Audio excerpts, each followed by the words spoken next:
And those are some of the headlines. This is Democracy Now!, democracynow.org, The War and Peace Report. I'm Amy Goodman. In the first military coup in Central America in a quarter of a century, the Honduran military has ousted the democratically elected President Manuel Zelaya. Former parliamentary speaker Roberto Micheletti, who was sworn in as Zelaya's replacement Sunday, has imposed a 2-day nationwide curfew. Hundreds of Zelaya supporters remain on the streets. Shots were fired at protesters near the presidential palace early Monday morning. The ousted president was forced from the presidential palace by armed soldiers early Sunday morning and flown to Costa Rica after he tried to carry out a non-binding referendum to extend his term in office. Micheletti says Zelaya was not ousted through a coup, but by a legal process. But speaking at a press conference in Costa Rica, Zelaya called it a kidnapping and vowed to return to his country as president. He explained a small group of elites and military officers were behind the coup. Creo que es un grupo mal habido de militares, no es el ejército completo, no es la fuerza. I think it is a group of military men, and it's not the entire army or all the armed forces. There are good soldiers who are good and capable people, who are not blinded with ambition or greed. There are some who have not been blinded by the ferocity of a small elite, which through politics and the economy have provoked this terrible event. The military coup in Honduras and the reported arrests of the Cuban, Venezuelan, and Nicaraguan ambassadors to Honduras have been roundly condemned by the Organization of American States that held an emergency session Sunday. The Honduran representative compared the coup to what happened in Chile in 1973. The Venezuelan representative accused former Bush administration Undersecretary of State Otto Reich of complicity in the coup. Earlier in the day, the Venezuelan President Hugo Chavez warned his armed forces were on alert. President Obama, meanwhile, issued a declaration Sunday morning saying he was, quote, deeply concerned by reports from Honduras. In a statement later in the day, Secretary of State Hillary Clinton said the action against the ousted Honduran president should be, quote, condemned by all.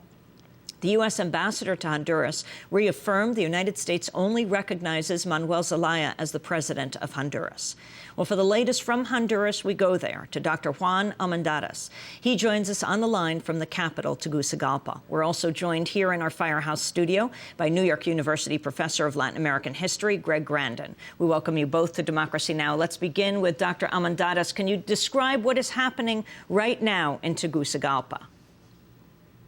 Well, what we are having here is a military coup d'etat who has been persecuting and repressive action against some member of the legitimate government of President Zelaya and also popular leaders. We have almost a national strike for workers, people, students, intellectuals, and they are organized in a popular resistance front, a pacific movement against this violation of the democracy. So we want a democracy now.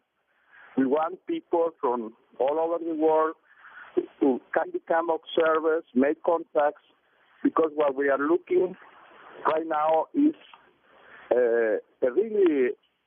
Hello? Hello? Yes, we can hear you fine. We can hear you fine, Dr. Almendares. Oh, yes. All right. All right.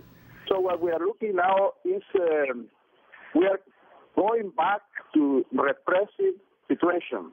Some of the advisors of the government have been perpetrators of torture perpetrators on the 1980s. We have a very, very strong conservative way of looking things. However, we are not only striving not only for President Zelaya, we are also striving for the rights of the people, because in this moment it's not only a person from one side of political sector. There are many sectors involved in this moment trying to restitute the constitutional rights, the human rights. We are really worried for the human rights. Some of these people think like Pinochet, and they are comparing Zelaya, with Salvador Allende, and we have here in Honduras a different situation. We have a government who were doing not a referendum. They were doing just a survey, a simple survey, to ask people whether they want to have a constitutional reform. But we have an alliance between the very powerful class in this country with the militaries. And we want really actions from the Organization of States of America, from the European community, not only declaration.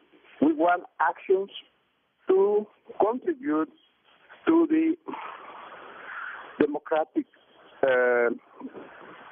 beginning, because we don't really have a true democracy in this country. We have just a beginning to have some democratic principles. That's what the people are struggling.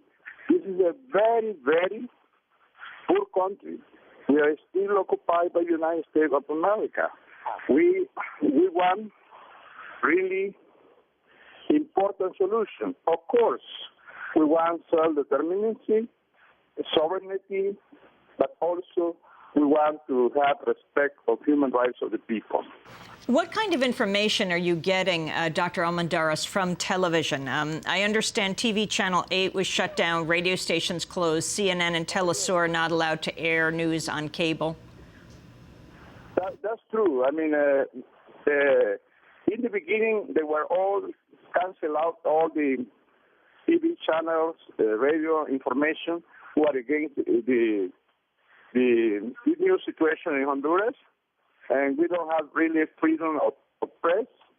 We don't have access to the people who are opposing to this new situation. So there is no really access to the information, no freedom of the press, and we are really having almost a terror situation for popular leaders. We have people concentrating in front of the presidential house. And what do you mean a terror situation, Dr. Almendarez, for popular leaders? Well, because they are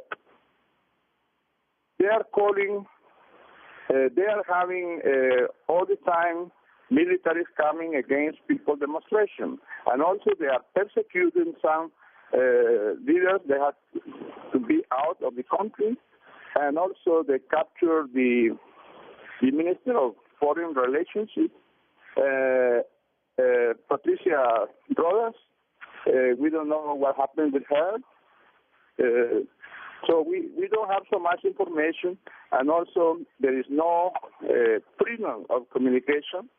We have also a curfew because after 9 o'clock you can be shot if you are on the street. So we have a curfew from... You can be shot, you said? You can be shot, you said? Well, I mean, yes, because they say we have a... I don't know if you understand, maybe I don't explain very well, it's curfew.